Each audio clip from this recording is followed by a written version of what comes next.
Yeah, we started in 2006, and the reason it started with us, or I'll put it this way, we had a series of meetings with the elders.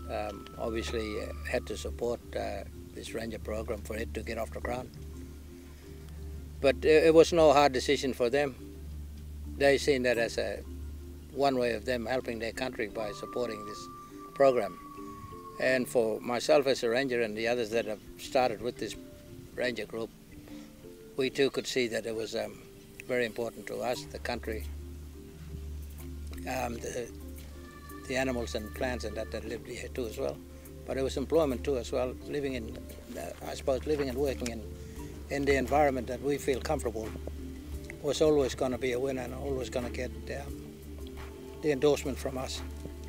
So the Ranger program's been running for 4 years now, and in that time it's built a lot of capacity here in a remote area, and a lot of state and federal government departments are now utilising that. The federal government obviously showed interest in caring for country. The CDP program had just finished around our area, and they were looking at trying to get involvement with Aboriginal people around Australia for some sort of training, I suppose, and somehow it came about that year in Bardi country we got the tick to invest from the government to start up a ranger group, and we're thankful to the federal government. We're thankful to Kimberley Land Council that has been instigating the program for us here in our country. So yeah, we hope it's going to be forever and a day, this program, to be ongoing. And we just hope we can just keep continuing to build the group, create more jobs for local people, and also training to go with that as well.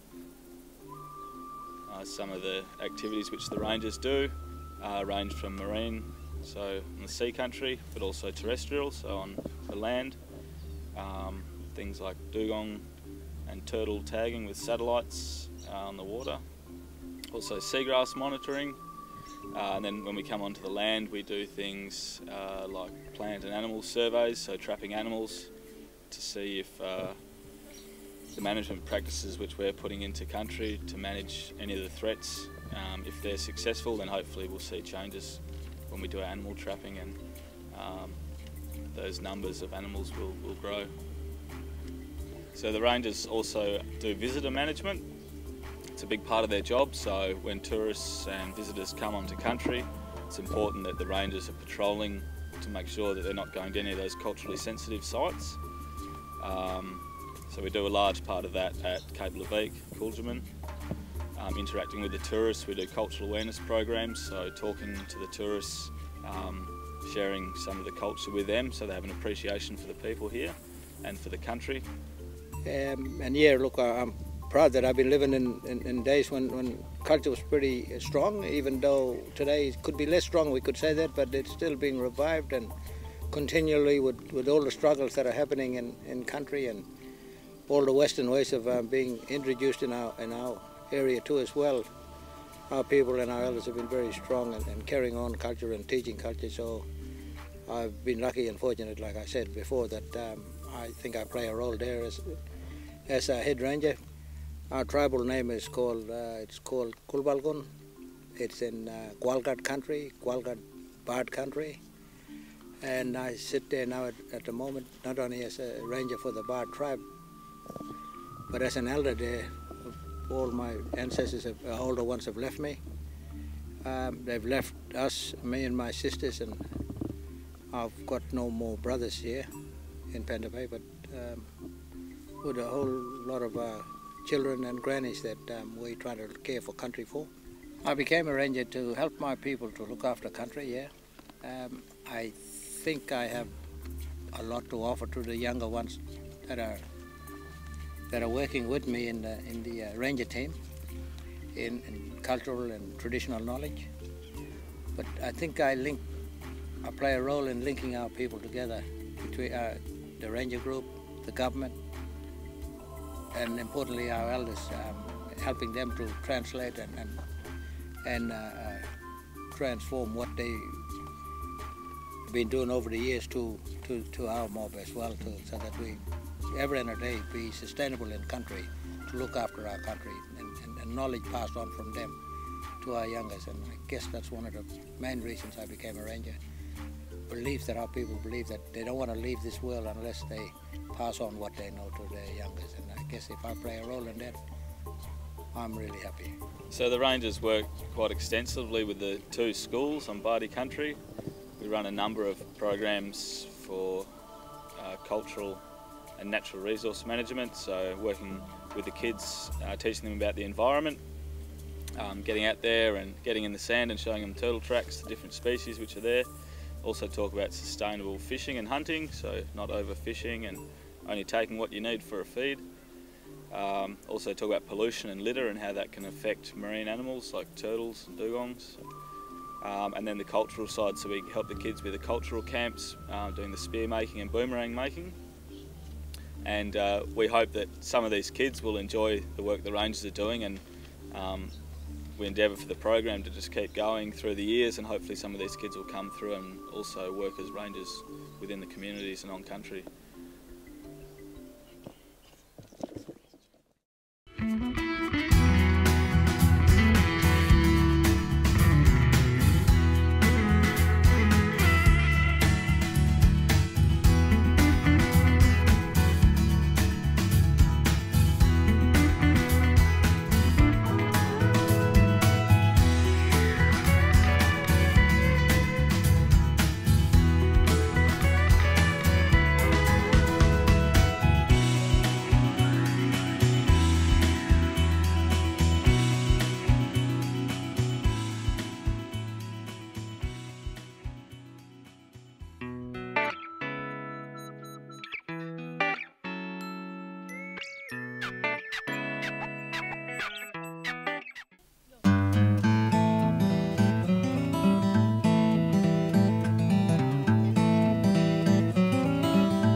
The spot where we are at the moment, it's called Gerald Gold, in our language, that's the name of this area. You get a rock, like this, Mahal look here. Yep. Get a rock, and this is here.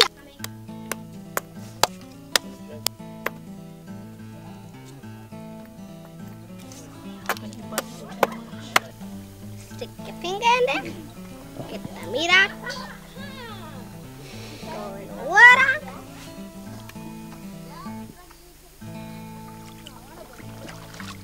Get up.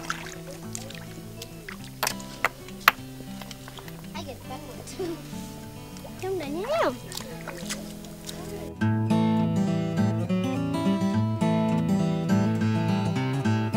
Yeah, sharks eat the turtle bones. People cut up the turtles on the beach and throw away the bones. Yeah. Yeah, and sharks come on to the beach right up to get it, the bones, and yeah, people throw it for the sharks. That part is from the flipper again. Have a look at it. It's from the flipper, and that's where the shark been chewing on those parts. I see. Some people cut their turtles on the beach, but some people bring them home and cut it up. We got this ribbon right here. This ribbon from dugong. They, and they have it here. And shark or anything could eat them. We play hide and seek with them. We chuck them in the water and it'll flick up, and then this part will twirl, land the water, and it's like a thing that is to raise up for you and come back.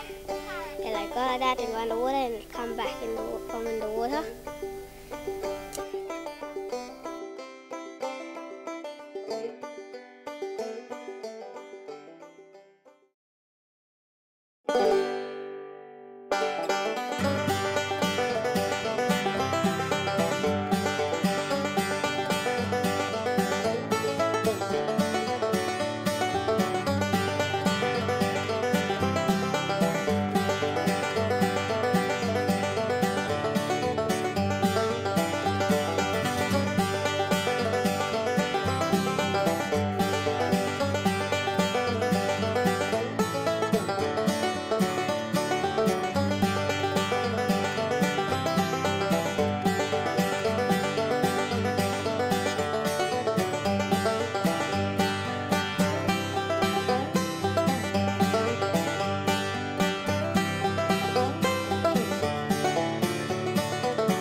Let's go the other side to Hatchery.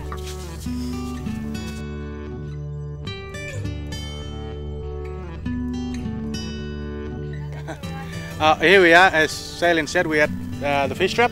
The Bardi name is Mayur. We've got them basically all over Australia, the old fish trap. We got some in Gummerland over there. We got a few on Sunday Island where our people used to live. This one has been around for like centuries, you know, maybe thousands of years. It's been as long as I can remember. It's got regular use. The best time for it being used is around June, July, August when we get the easterly wind blowing. With nice big wind, the fish sort of seem to run and go into the sheltered area and hide in the sheltered waters. And they basically end up in here. It's quite a great location when you think about it. We've got the mainland up there, very high point. And then we've got just like a little island. And there's a nice little channel in here. And when the tide comes in, the water runs in that direction. And when it goes out, it actually runs the opposite direction. So when the fish come down, mostly the mullards and the trevally family, and sometimes you get stingrays and octopus and squid in here as well. But the main fish we catch is actually trevally and mallard. So when the tide goes out, early hours of the morning, fish come down, they hit the wall, and they think it's, oh, we've got deep water in here, so they'll hang around. In the meantime, the tide's still going out. In about an hour and a half time, this is actually all dry. And just inside, you can see a nice little pool in there. So the fish are literally trapped and can't escape. And people just come here and just get enough fish, or get all the fish and share it around the community. The school actually runs regular cultural workshops and cultural events with the kids. And one of those is actually coming down with the rangers. It's actually repairing this, putting the rocks up, as you can see. Just in the middle, some of those rocks fall down, so we've actually come back, repaired, and get it ready for next season, for the same big occasion and the fish coming along. As I said, I've seen a few run, but this is the best one that's just worked regularly and is used regularly. That's quite a unique spot and a unique invention for our people.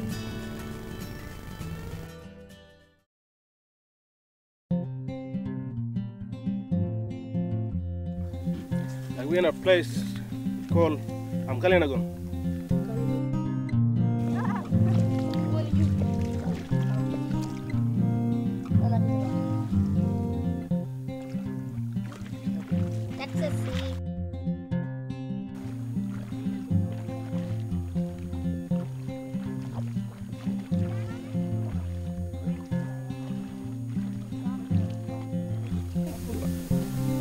once upon a time it was like camping area. Like I'm right along this, like here it is. Like a particular spots where like family groups I used to like set camp up.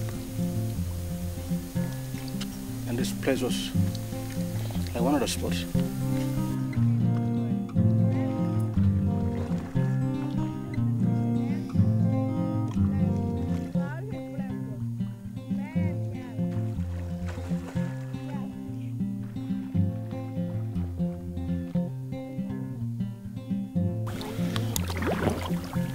There's crab inside, and we eat it.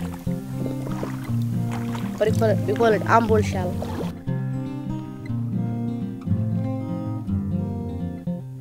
And we got this, yeah, fan shell. But I figure we call them. We're learning them in Bardi, these shells. So yeah. Very pretty. Catch up. Hi, is there any?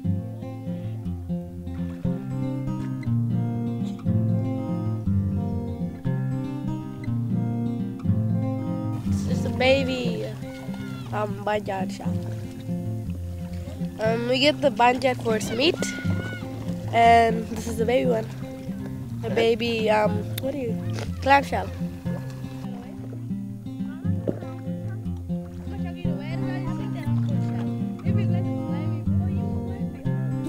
There's like a slug in here, and we use it for bait when we go fishing.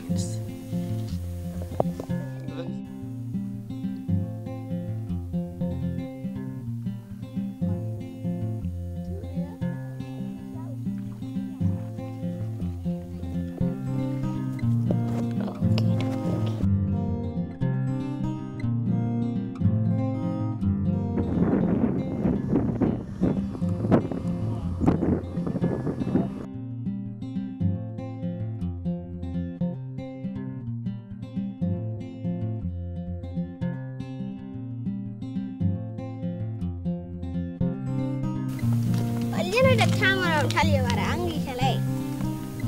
Well, this is what kind they look like. I need the rocks on top of the rocks. They'll just be hanging like that. If I need the rocks, they'll be upside down, hanging on the rocks like that, sucking on the rock. When you get some water from the beach, shake them up, then the meat will slide in the edge. Then you keep it doing that. The meat will come out softly.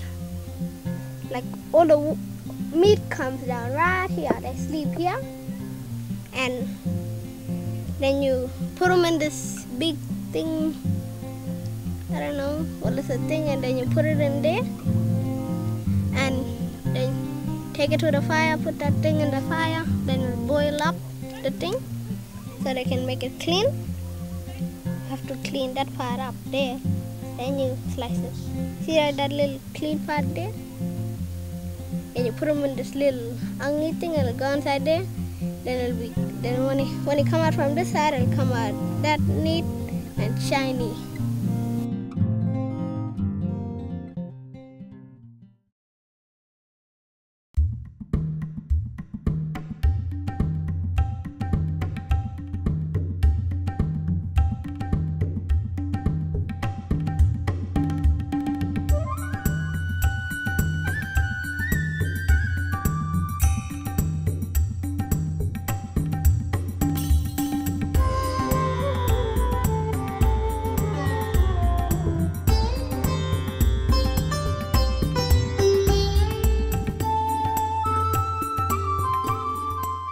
Hi, my name's Julie. Welcome to the Ardialoon Hatchery.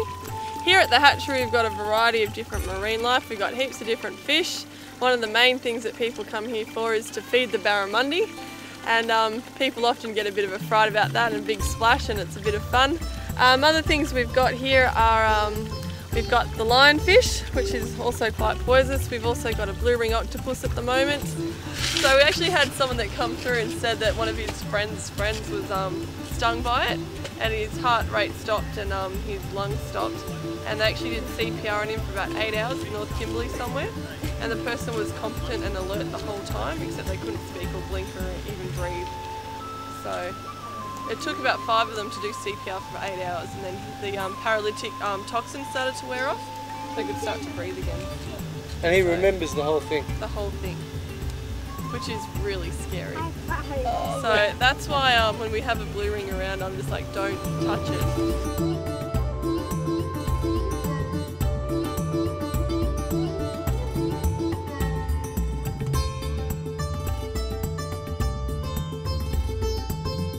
And we've got stonefish, we've got heaps of different clownfish which are fun for everyone to feed.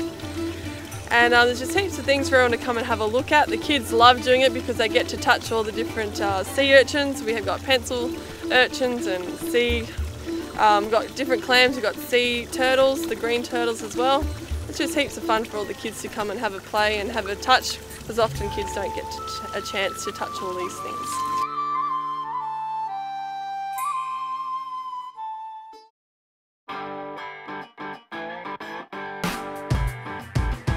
This shark you're seeing now at the moment here in the edge of the beach here at One Point, this is, we call this shark the roo. So roo shark, this one here, it's some sort of gummy shark.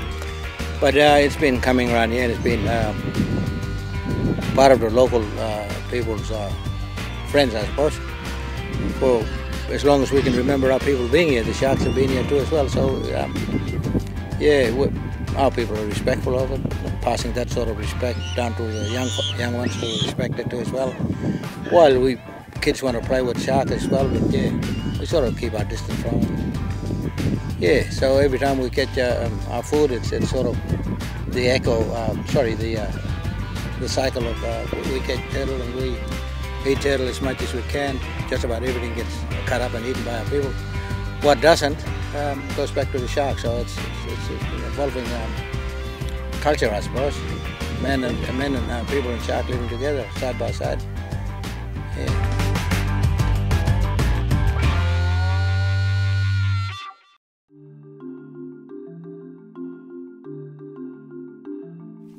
So thank you for the opportunity. I feel privileged here to be sitting here in front of you and talking like this. And I guess the first thing I would offer to any young ones that are listening in today on this program, on this interview, is that if there's any elder that's giving you advice, just remember they've went through what you've gone through and they're speaking with experience. In other words, they've been there, done that, what you've done, and they're trying to fast track you to get to the right way of living. That's very important. Otherwise you're going to go through the same thing that most people or most kids would have gone through here. They mean well, all the elders, when they do talk and they give you advice. Yeah, and then don't forget, say hello to every old people you see. Yeah, you make their day when you say hello to them. Because one day, you know, you're going to get old too, and you'll want somebody to say hello to you. With that, yeah, they'll make your day. So when you see Nyami or Kamani or Koli or Carlo, say hello to them. Just remember, kids, if ever you're going fishing and that, I suppose, you know, you're going to bring food with you, and mom and dad going to bring food. And I'm sure they're trying to get you guys to do the right thing, and I'm sure you want to do the right thing, but you can't be forgetful you can't be forgetful while you're having a good time in fishing and that. But you need to pick up all your rubbish and that, and bring a bag of garbage bag, fill that all up and bring that back home. And even if you see others people that might have left garbage bags there, or sorry, rubbish, so yeah, you need to get all that too, and then don't say this, oh look, somebody else left it there and I'm going to leave it for them to pick it up when they come back next time. No. Do it like all the rangers do it. We pick up everyone's rubbish. I guess even small animals that are there that, you know, you go to fishing, you see there, just look at them, observe them, don't touch, leave them be and leave them enjoy their life too as well. Eh? But you know what to catch and to eat. Your old people will tell you, your mother and father and your uncles and aunties and grannies, and you've learned all that. So just keep on doing what they ask you to do, and you'll have a better place for the future too as well. never feel that you're incapable of doing what you might want to do. A lot of our people, whether it's black or white, from any race or any country, today they're doctors and lawyers. They come from your kind of background too as well. Yeah, all the best too as well, to all of you. Hopefully maybe we're going to have a few rangers out of these young people that are living here today, that they continue with the hard work that their uncles or fathers and even their grandparents, which are steering committees, have been pushing forward and progressing this program. I'd just like to say that I want to thank all you people that have, all our countrymen here that have contributed in this fine work of ranger work, be the leaders, the elders, steering committees, traditional owners, us as rangers. You're making things happen for us, we're making things happen for the future. Thank you on that.